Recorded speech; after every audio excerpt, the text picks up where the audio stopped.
ॐ नमः सिद्धेभ्यः।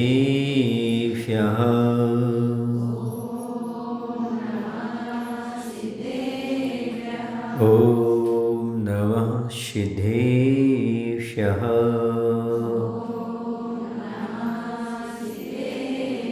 ॐ नमः सिद्धेभ्यः।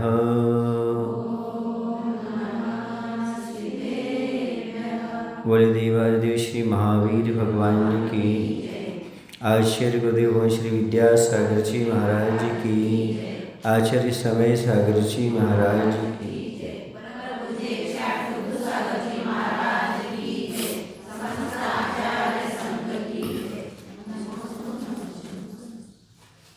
जब यह जानते हैं कि धन दौलत कभी किसी के हाथ नहीं रहती, बदलती रहती है, कभी किसी के हाथ कभी किसी के हाथ, इसलिए से चंचल बोलते हैं। आप लोगों ने दो फोटो देखी होंगी बचपन से, एक सरस्वती की फोटो देखी होगी और दूसरी लक्ष्मी की फोटो देखी होगी। सरस्वती की फोटो जब भी आपको मिलेगी तो बैठे के रूप में मिलेगी। कैसे? बैठी हुई है, हाथ में बीड़ा है, हंस उसका आसन है। इसका मायने ये है सरस्वती स्थिर रहती है, चलायमान नहीं रहती है। यानी सरस्वती अर्थात ज्ञान, ज्ञान यदि कंठ में विराजमान हो जाता है तो वह ज्ञान कहीं जाता नहीं, अपना ज्ञान अपने पास ही रहता है। अपने ज्ञान के माध्यम से दूसरे को ज्ञान की वृद्धि हो जाएगी, पर अपना ज्ञान कम नहीं होगा, अपना ज्ञान जीव तक बनेगा। सरस्वती के भंडार की यही अपूर्व बात, ज्यों ज्यों खर्चे त्यों त्यों बढ़े, बिन खर्चे घट जाते। नहीं समझे? सरस्वती का भंडार की एक बड़ी अपूर्व बात है कि ज्यों ज्यों खर्च करो अर्थात ज्ञान दूसरे को दो, उतना ज्ञान अपना बढ़ता है, और ज्ञान ना दो तो घटता है, क्योंकि जो याद था वो समाप्त हो जाता है। तो सरस्वती के भंडार की बड़ी अपूर्व बात, ज्यों ज्यों खर्चे त्यों त्यों बढ़े, बिन खर्चे घट जाते। ये सरस्वती के भंडार की बहुत बड़ी बात है कि जितना जितना खर्च करोगे उतना उतना ज्ञान बढ़ेगा। आप लोग पूछते भी हो, महाराज आप लोगों का ज्ञान क्यों बढ़ता है? क्योंकि महाराज खर्च करते हैं, आपको भी देते हैं, जहाँ पहुँचते हो सबको ज्ञान बांटते रहते हैं, और जितना ज्ञान बांटा जाएगा उतना वृद्धि को प्राप्त होगा। चाहे वह पाठशाला के माध्यम से बांटा जाए, चाहे वह ज्ञान के माध्यम से बांटा जाए, चाहे धार्मिक कक्षाओं के माध्यम से बांटा जाए, जितना भी ज्ञान लोगों तक पहुंचाया जाएगा, बांटा जाएगा, उतना आपका ज्ञान वृद्धि को प्राप्त होगा। ये सरस्वती के भंडार की विशेषता है। और सरस्वती एक स्थान पर ही रहती है, सरस्वती जाती नहीं, कंठ में विराजमान हो जाती है, और कंठ में जो विद्या विराजमान होते सब काम हो जाते हैं। बुंदेलखंड में एक कहावत है, कंठे विद्या अंटे धनम। अंटी समझते हैं आप लोग? धोती पहनते ना, धोती में ऐसे नोट बना करके और ऐसे फंसा करके और ऐसे ऐसे अंटी करके फंसा लेते हैं, वो गिरते नहीं हैं। जेब से भी ज़्यादा मजबूत होते हैं, उसे बोलते हैं अंटी। या जेब को भी आज के ज़माने में अंटी बोल सकते हैं, ठीक है? पहले जेब तो होते नहीं थे। तो अंटी में धन, यदि आपके अंटी में धन है तो कहीं भी निकाल करके आप अपना काम कर सकते हो।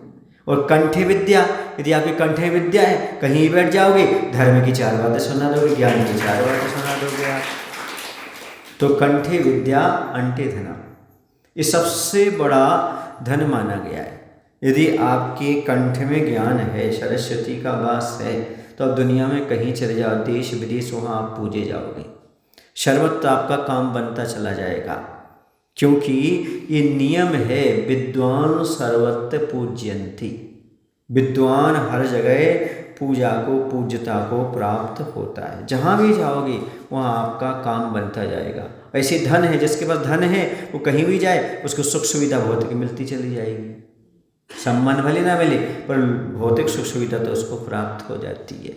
इसलिए अंटी में धन और कंठ में विद्या अवश्य होना चाहिए। इसलिए पहले ज़माने के लोग बहुत सारे जीवर वगैरह पहनते थे सोने चांदी के। क्यों? गले में कहीं ज़रूरत पड़ी तो दे दो। घड़ी भी पहनते थे, है ना, कमर में भी पहनते थे, करधनी पहनते थे, पैर में भी, अंगूठियाँ भी। क्यों? जब कहीं ज़रूरत पड़ी तो दे दो। इसी प्रकार से विद्वान लोग हमेशा ज्ञान प्राप्त करके चलते हैं, सरस्वती को कंठे बिठा के चलते हैं और जिस मंच पर बैठ जाते हैं वहाँ अपने आप लोगों को ज्ञान प्राप्त होता रहता है। तो ऐसा है। तो सरस्वती कैसी होती है? बैठी हुई होती है। वह एक बार जिसके कंठे में बैठ गई तो बैठ गई। जो मुखिया होता है ना, परिवार का मुखिया, वो अपने परिवार में ही पूजा जाता है। मूर्ख अपनी गोष्ठी में पूजा जाता है। गोष्ठी समझते हो? मेजॉरिटी, है ना, जो उनके 8-10 दल के लोग हैं, मूर्ख दल, उनमें पूजा जाता है। समझ आ रहा ना? राजा अपने देश में पूजा जाता है, लेकिन विद्वान सर्वत्र पूज्यन्ते, विद्वान हर जगह पूजा जाता है। इसलिए विद्या का बहुत महत्व होता है, ज्ञान का बहुत महत्व होता है। अब दूसरी बात मैं कहना चाह रहा हूँ, दूसरी लक्ष्मी होती है। लक्ष्मी की फोटो खड़ी मिलेगी आपको, ऐसा हाथ होगा, ऐसा हाथ होगा, तो पूरा का पूरा क्या पैसे झल रहे होंगे हाथ से, है ना। ऐसी फोटो बचपन में देखते थे तो मुझे याद आ गई। क्यों लक्ष्मी खड़ी क्यों रहती है? क्योंकि वो बताती है धन दौलत चंचल होती है। कैसी होती है? कभी स्थिर नहीं, पढ़ करके आने अपन, बेशा सम माया अति चंचल, या का कौन पत्यारा। ये जो माया है, संसार की दौलत जो है, ये किसके समान है? मुख से नाम लेना बार बार अच्छा नहीं लगता। चंचल है। कैसी है? चंचल है। इतनी चंचल है, कभी इसके कभी उसके कभी किसकी हुई नहीं वो दौलत, वो माया कभी किसी की हुई नहीं। वह तो घूमती रहती है, भागती रहती है। चलो भाई मैं मानता हूँ आपके जीवन भर आपकी हो गई, फिर मरने के बाद आपकी रहेगी क्या? फिर पुत्रों के नाम हो जाएगी, फिर बोलो ना, बदलती रहती है वो नाम, सब बदलते रहते हैं। सब रिकॉर्ड देख लो कितनी बार बदल चुकी है आपकी, तो किसके नाम किसके नाम किसके नाम नाम बदलती रहती है। समझ आ रहा ना? वो अपने स्वामी को बदल लेती है। जो स्वामी को, भरतार को बदल ली, वो कुलीन नारी नहीं मानी जाती। समझ आ रहा ना?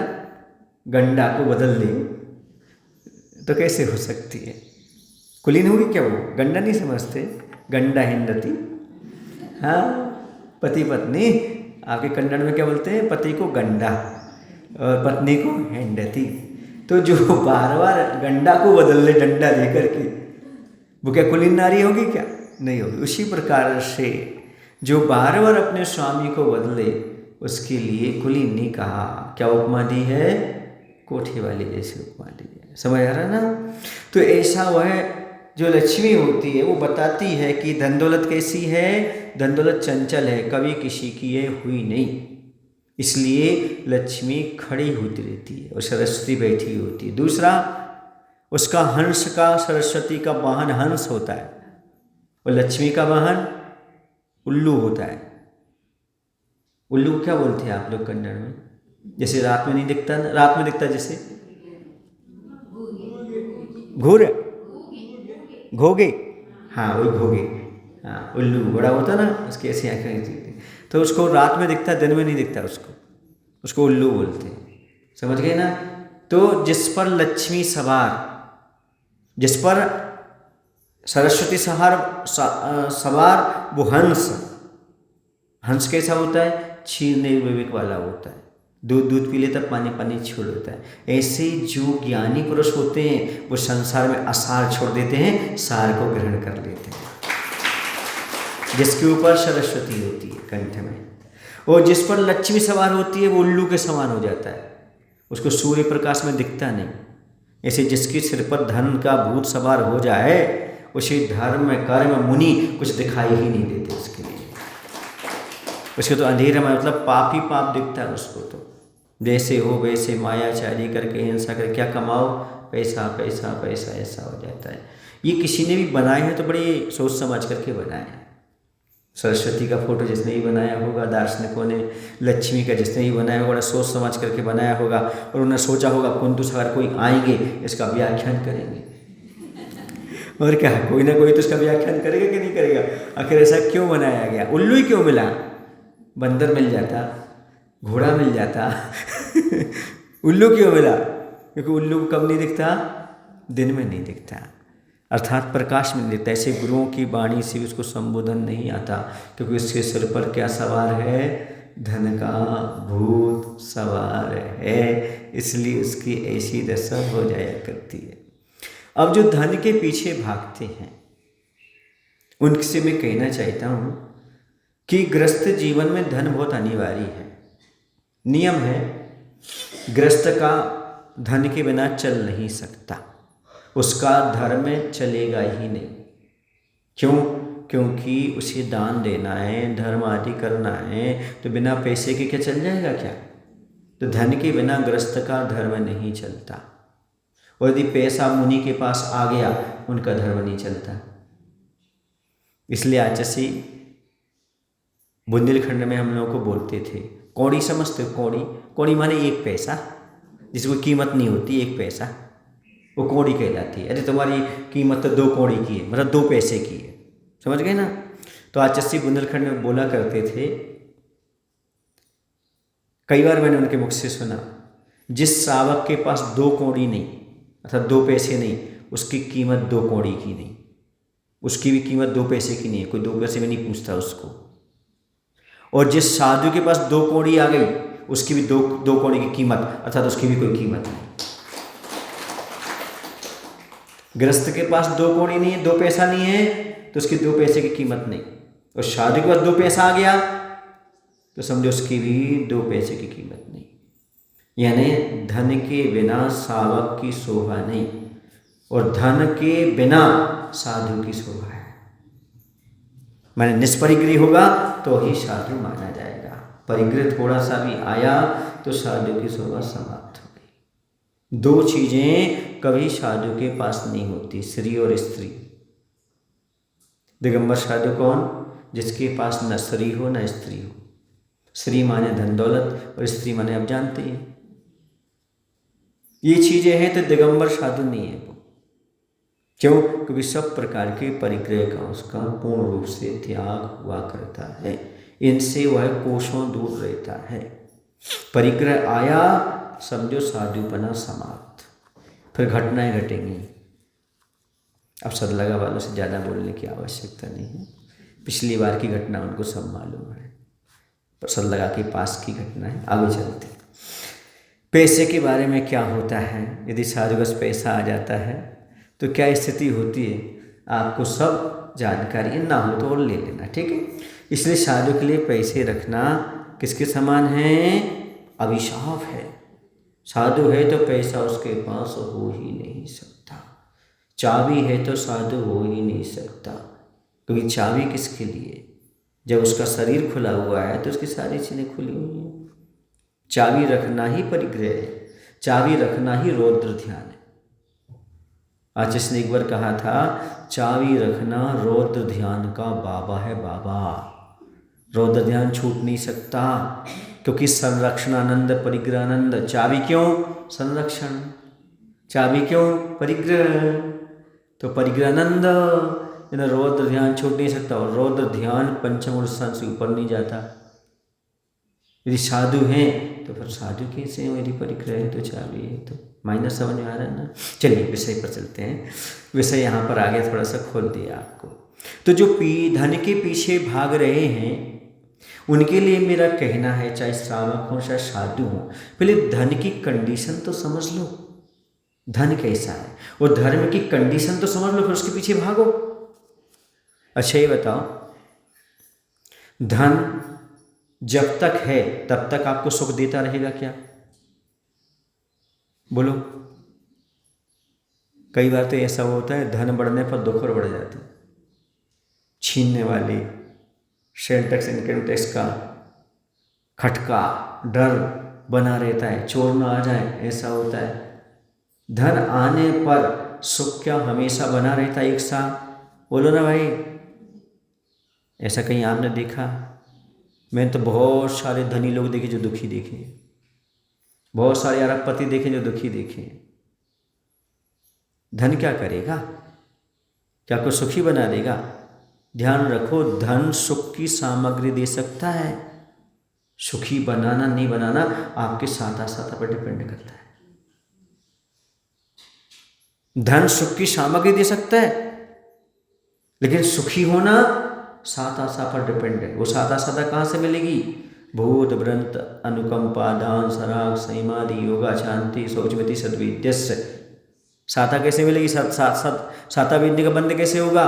प्राणियों पर दया, भूत अनुकंपा, व्रतिदान, व्रतियों को दान देने से, सराग संयम का पालन करने से, मन वचन काय को शांत रखने से, क्षमा रखने से, क्रोध का अभाव होने से, लोभ का अभाव होने से, देव पूजन आदि करने से, दान करने से साता विद्धि प्राप्त होती। अब बोलो, धन दौलत से क्या सब मिल जाएगा? क्या नहीं मिलने वाला। इसलिए कह रहा हूं कि जितना, जब तक आपके पास धन है, जब तक आप सुखी रहो, क्योंकि आपकी धारणा है धन सुख देता है। तो जब तक धन है, जब तक आप सुखी हो क्या? बताओ भाई। कई बार तो ऐसा लगता है धनी से निर्धन ज़्यादा सुखी है। अभी हम 2 किलोमीटर दूर गए थे आज आहाचरिया को, कुमार शंभू जी के फार्म हाउस में, खेत में गए थे। वहाँ आहार करके लौट के आ रहे थे, अच्छी धूप थी, 11:30 बज चुकी थी लौटते। वहाँ पर देखा एक पेड़ के नीचे जो एक जमीन पर ही एक कपड़ा बिछा हुआ है, उस कपड़े पर एक बच्चे को सुला दिया है और माँ वगैरह खेत में काम कर रहे हैं। वहाँ तो रास्ते में आ रहे थे और बच्चा अच्छे सो रहा है, न पंखा है, न एसी है, न गद्दा है, न रजाई है, ऐसी फर्श पर पड़ा और अच्छी नींद ले रहा है। मैंने कहा अमीर के बच्चों को तो पंखे में, कूलर में, डंलप के गद्दे पर नींद नहीं आती, इन बच्चों को देखो खुले आसमान में ऐसा ही सो रहा है, कितना आनंद है।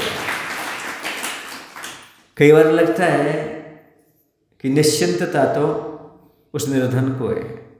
निश्चिंत कहीं भी जाकर के बच्चे को सुला दो, स्वयं खेत में काम करते रहो। यहाँ पर बड़ी आकुलता है, बेटे को कॉन्वेंट स्कूल में भेजना है, बेटे को यहाँ भेजना है, बेटा वहाँ पढ़ रहा है, बेटी वहाँ पढ़ेगी स्टैंडर्ड वाले स्कूल में।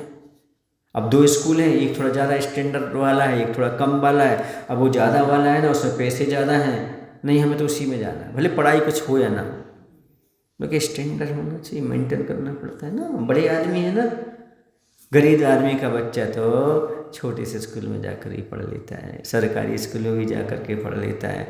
लेकिन कोई क्या करेगा, इतने बड़े आदमी सरकारी स्कूल में पढ़ा रहे हैं, ओहो, बस इसी का दुख आदमी को बहुत है। लोग क्या कहेंगे, बहुत बड़ा दुख है।